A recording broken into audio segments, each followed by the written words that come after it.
సగం కట్టి సగం పిల్లలు సరికి ఉన్నాయని కూడా సగం ఇల్లు కూడా కొట్టేస్తారు.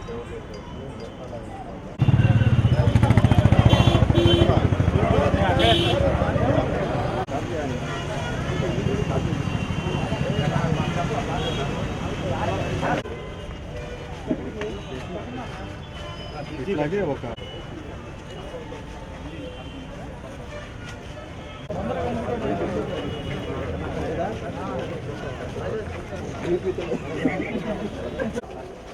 అక్కడ నుంచి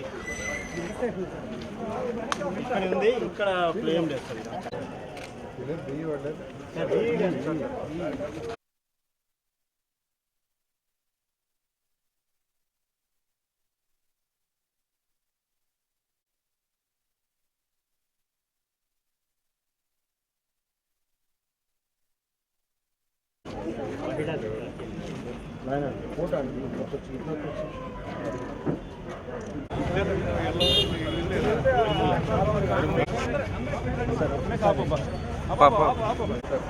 ముందు జరగాలంటే అది దానికి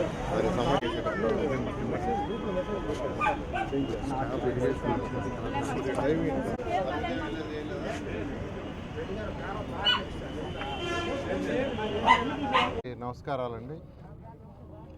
ట్రాఫిక్ని రద్దీని తగ్గించడం కోసంగా 2014 నుంచి 19 దాకా ఈ సర్రేపల్లి కెనాల్ మీద ఒక 5 బ్రిడ్జిలు కట్టాలని ఒక 2 బ్రిడ్జిలో 3 బ్రిడ్జిలో శాంక్షన్ చేసాం. అప్పుడు ఈ బ్రిడ్జి మనం ఏదైతే ఈ రౌండ్ బ్రిడ్జి అంటారు, రౌండ్ కాలువ, దానికి సంబంధించి యాక్చువల్గా శాంక్షన్ చేసాం. దాంట్లో ఇంకా కొన్ని వర్క్లు అంటే జాయినింగ్ రోడ్డు, సిమెంట్ రోడ్డు వేయాలి, ఇది వేయాలి, కొద్దిగా రీటైనింగ్ వాళ్ళు అక్కడ కట్టాలి. ఇప్పుడే మా అధికారులకి చెప్పాను, ఇమీడియట్గా దాన్ని ఎస్టిమేషన్ వేసి కంప్లీట్ చేయమని.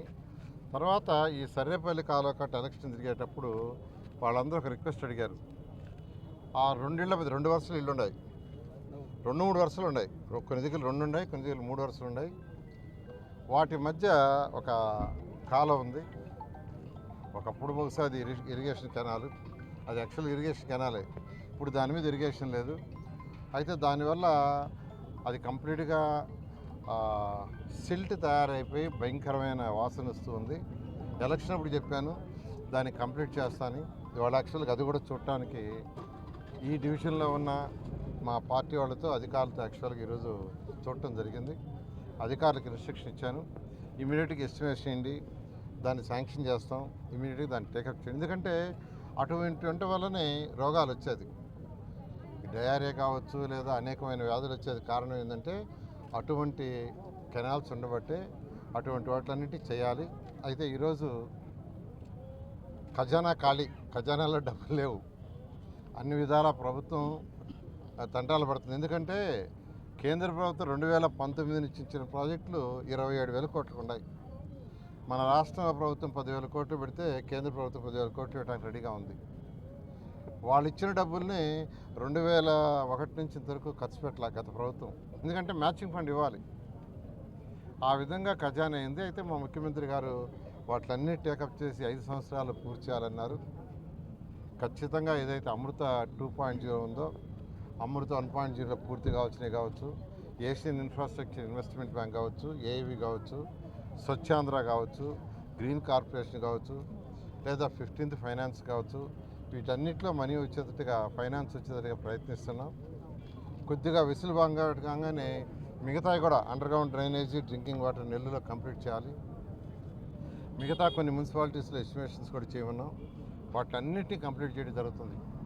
అయితే నేను నెల్లూరు ప్రజలందరికీ ఒకటి చెప్తున్నాను, నెల్లూరే కదా రాష్ట్రంలో ఉన్న అన్ని మున్సిపాలిటీస్కి టౌన్ ప్లానింగ్లో డీవియేషన్ చేయొద్దు. మీరు ఏదైతే కట్టుకోవాలనుకుంటారో వాటికి పర్మిషన్ సులభతరం చేస్తున్నాం, ఇంకా సులభతరం చేస్తున్నాం. లేఅవుట్లు కూడా పర్మిషన్ సులభతరం చేస్తాం. దానికి అనేక రాష్ట్రాలకి టీములు పంపించున్నాం, టౌన్ ప్లానింగ్ టీముల్ని స్టడీ చేసుకురామని. ఈ నెలాఖరు లోపల రిపోర్ట్ సబ్మిట్ చేస్తారు. సబ్మిట్ చేస్తే వాటన్నిటి ముఖ్యమంత్రి గారికి చూపించి వారు పర్మిషన్ తీసుకొని లిబరలైజ్ చేస్తాం. అయితే ఏదైతే పర్మిషన్లు ఇస్తారో దాని వరకే కట్టండి. ఇర్రెగ్యులర్గా కట్టడం వల్ల ఇటువంటి ప్రాబ్లమ్స్ వచ్చేది. మనకు ప్రాబ్లమ్స్ వచ్చేది ఏంటంటే ఇర్రెగ్యులర్గా కట్టడం వల్ల మనకి ప్రాబ్లమ్స్ అన్నీ వస్తున్నాయి. అందువల్ల నేను అందరినీ రాష్ట్రంలో ఉన్న అన్ని మున్సిపాలిటీస్లో చెప్తున్నాను, నెల్లూరులో చెప్తున్నాను, అది చేయొద్దని యాక్చువల్ రిక్వెస్ట్ చేస్తున్నా. ఇవాళ ఎమ్మెల్యే గారితో మాట్లాడాను, మన రూరల్ ఎమ్మెల్యేతో. నెల్లూరులో ఫ్లెక్సీలు కూడా ఇక పెట్టకుండా ఒక ఆర్డర్ ఇవ్వమన్నారు, ఆయన కూడా ఒప్పుకున్నారు.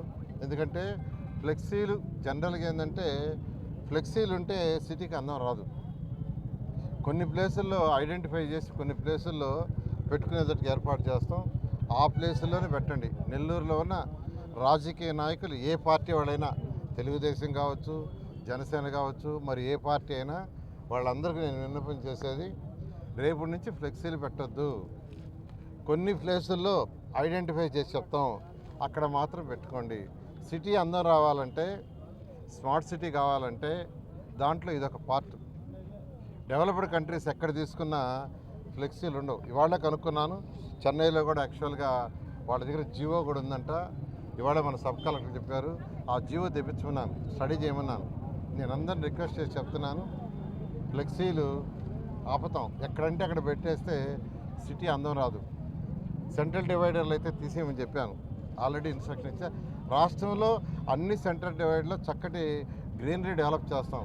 2014-19లో అయితే నేను నెల్లూరు వచ్చినప్పుడల్లా ఆ గ్రీనరీ యాక్చువల్గా అది ట్రిమ్మింగ్ చేసేవాడిని. అసలు గత 5 సంవత్సరాల్లో అసలు 50% గ్రీనరీ పోయింది. 50% సెంట్రల్ డివైడ్లో గ్రీనరీ లేదు, అసలు చెట్లన్నీ పోయినాయి. ఇవాళే మున్సిపాలిటీలో ఆ గ్రీనరీ డెవలప్ చేసి అధికారులు పిలిచి యాక్చువల్గా ఇవాళ చాలా డీటెయిల్గా డిస్కస్ చేశాను. నేను నెక్స్ట్ వీక్ వచ్చేళ్ళకే మొత్తం ఆల్ సెంట్రల్ డివైడర్స్ మొత్తం చక్కగా గ్రీనరీ ఉండేటట్టుగా మీరు ప్లాన్ చేసి ఎస్టిమేషన్ చేయండి, దాన్ని శాంక్షన్ చేస్తామని.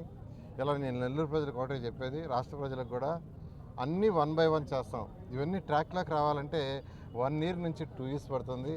ఎందుకంటే ఖజానా ఖాళీ, కొద్దిగా ఓపికగా ఉండాలని అందరినీ రిక్వెస్ట్ చేస్తున్నాను. Thank you. అది పాలసీగా తీసుకొస్తాం. అయితే ముఖ్యమంత్రి గారితో డిస్కస్ చేసి అవి పాలసీలు తీసుకురావాలి. అయితే నెల్లూరులో ఫస్ట్ నెల్లూరు రూరల్ ఎమ్మెల్యే కూడా ఇవాళ యాక్చువల్గా ఒప్పుకున్నారు. నెల్లూరు కార్పొరేషన్లో ఫస్ట్ మొదలు పెడతాం. Thank you.